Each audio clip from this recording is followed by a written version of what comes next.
Oh, that.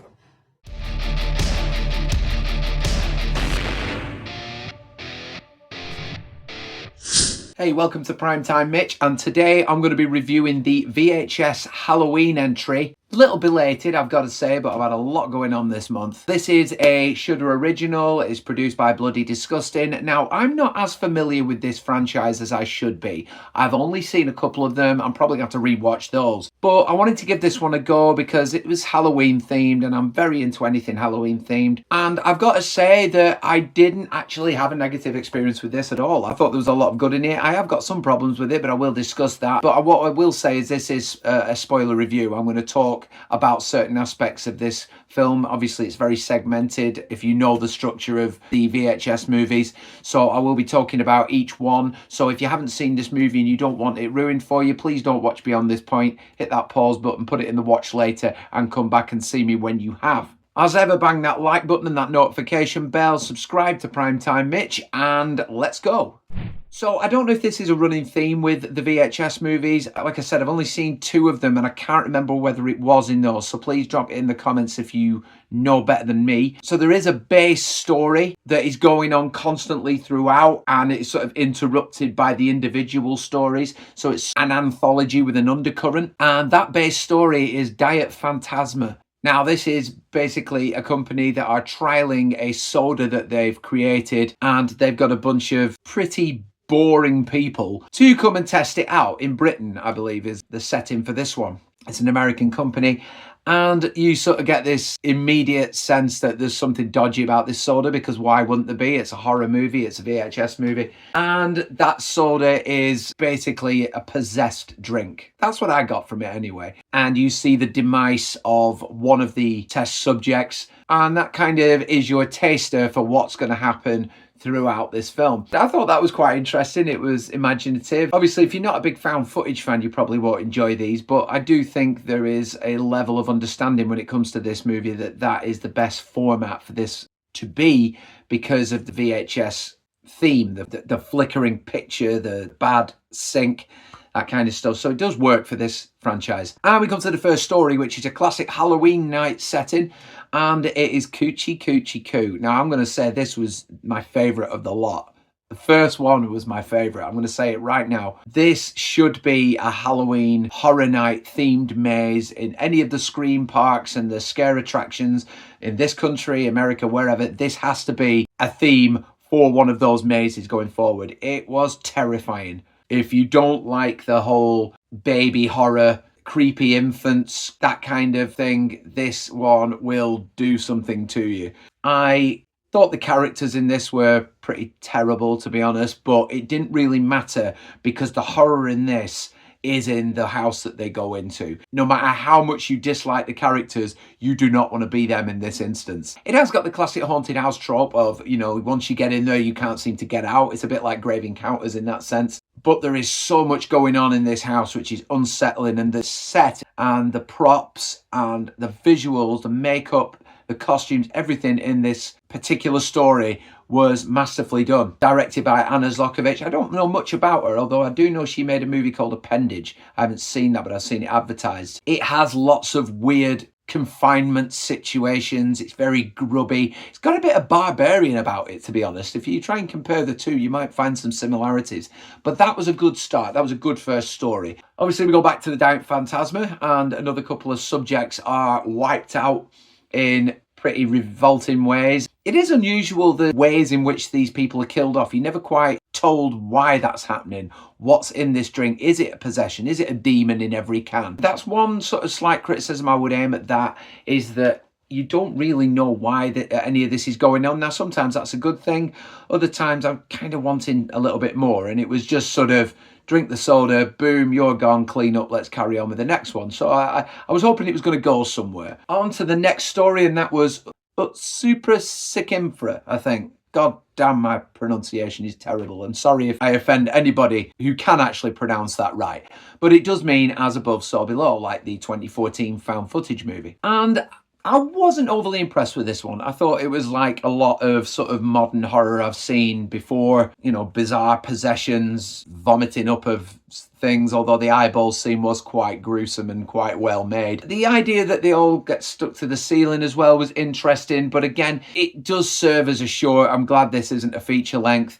I just think it was something I'd seen before. You've seen various ways of telling these kind of stories, certainly in found footage format as well. So I didn't think there was anything particularly stand out about this one, but it was watchable. I'm just going to skip the Diet Phantasma bit for now, and I'm just going to go on to the individual stories, and I will talk about Diet Phantasma's conclusion at the end, because obviously I don't want to just keep repeating the same thing in between, because it's pretty much what it is. Next was Fun Size, and I didn't dislike this one, but I thought the comedy was very heavy in it. There was a lot more humour in this, and it outweighed the horror. It was somewhat fun. I do like the idea of a horror short based around the Halloween candy, and some of the names on the packets were interesting. You obviously knew that there was something to do with people and their transformation into this candy in a twisted and gnarly way.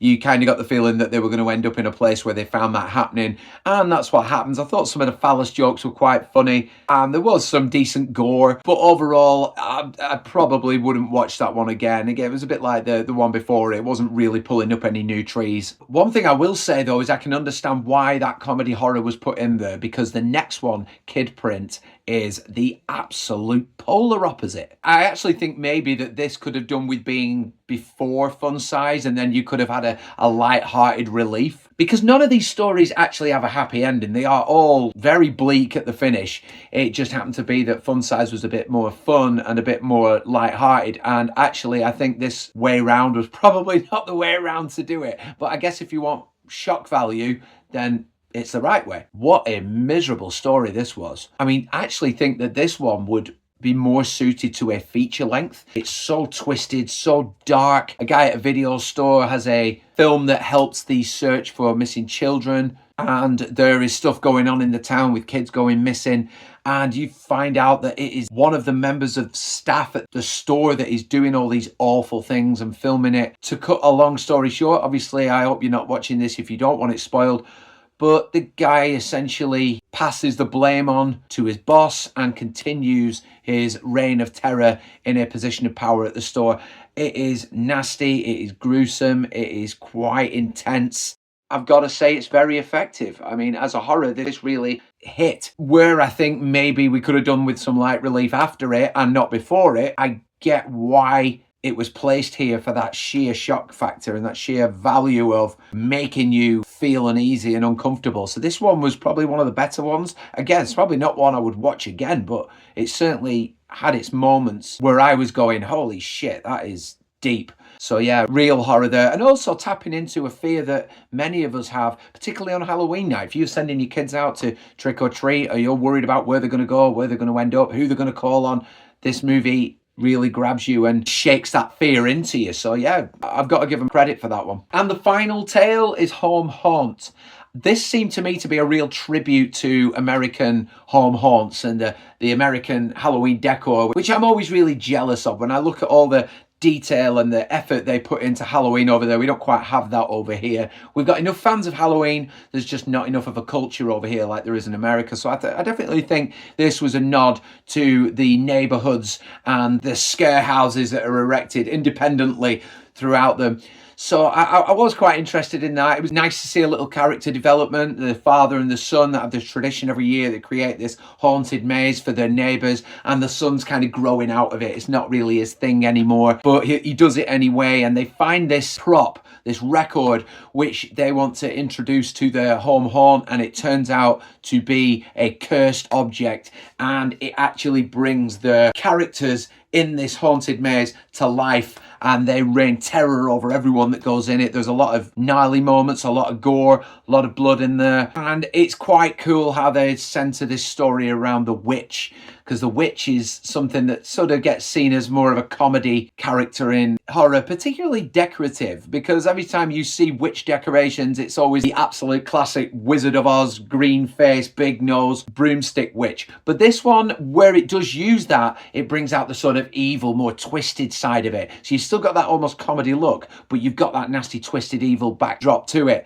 It wasn't the best one. Like I said, my favourite was probably the first, but I do think this one was more entertaining than all of them. You got a real kick out what was going on. Obviously, with found footage, sometimes it can be a little disorientating when there's a lot going on, a lot of crazy shit's happening. You're almost sort of shielding your eyes a bit because the camera's shaking everywhere and people running all directions, a lot of screaming. So if you're not a big fan of the found footage, I can understand why that would be a problem. I don't mind found footage and I can put up with that to certain degrees. This one was entertaining and I would probably rank it as one of the better ones of this anthology. Probably second or third, more rewatchable than Kid Print though. And then throughout we've had Diet Phantasma and its unfortunate subjects being subjected to gruesome deaths at the hand of this soda and its can. They go there with the kid death as well in it, which was unusual, though obviously they didn't drag that one out, he just erupted. The only problem I had with this one was the conclusion. I don't think it really went anywhere. We got a bunch of people die off the back of this seemingly possessed soda, and one person doesn't die and is possessed and says that it's their favourite soda and that's enough for him to go ahead with the launch of it.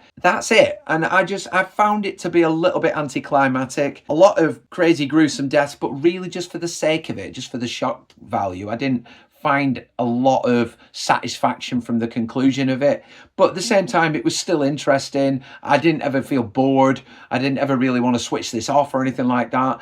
And as a horror effort for Halloween, I would absolutely recommend watching VHS Halloween. It's got to be a consideration each year because it gets you into the spirit. You get the trick-or-treaters, you get the neighborhood Halloween vibe, and you also get a lot of dark horror thrown in there as well. It's got a bit of everything, but overall, I didn't have a bad experience with VHS Halloween. I think I would letterbox it at 3 stars out of 5, which isn't obviously is pretty good.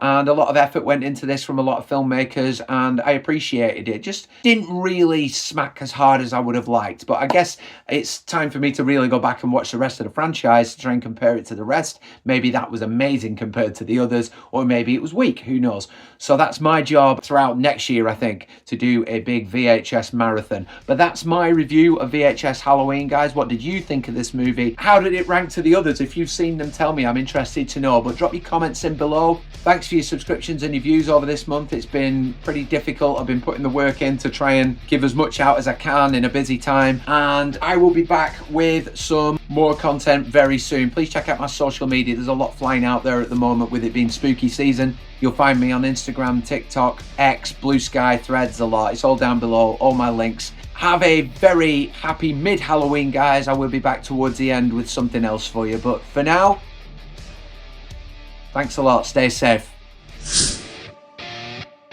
If you do want some more Halloween content, guys, do check out my shorts on here. I'm doing a Halloween 31 days of Halloween, and it's a category-based list of recommendations for spooky season. Do check them out, and I appreciate your support. It's always the best time to be a horror fan.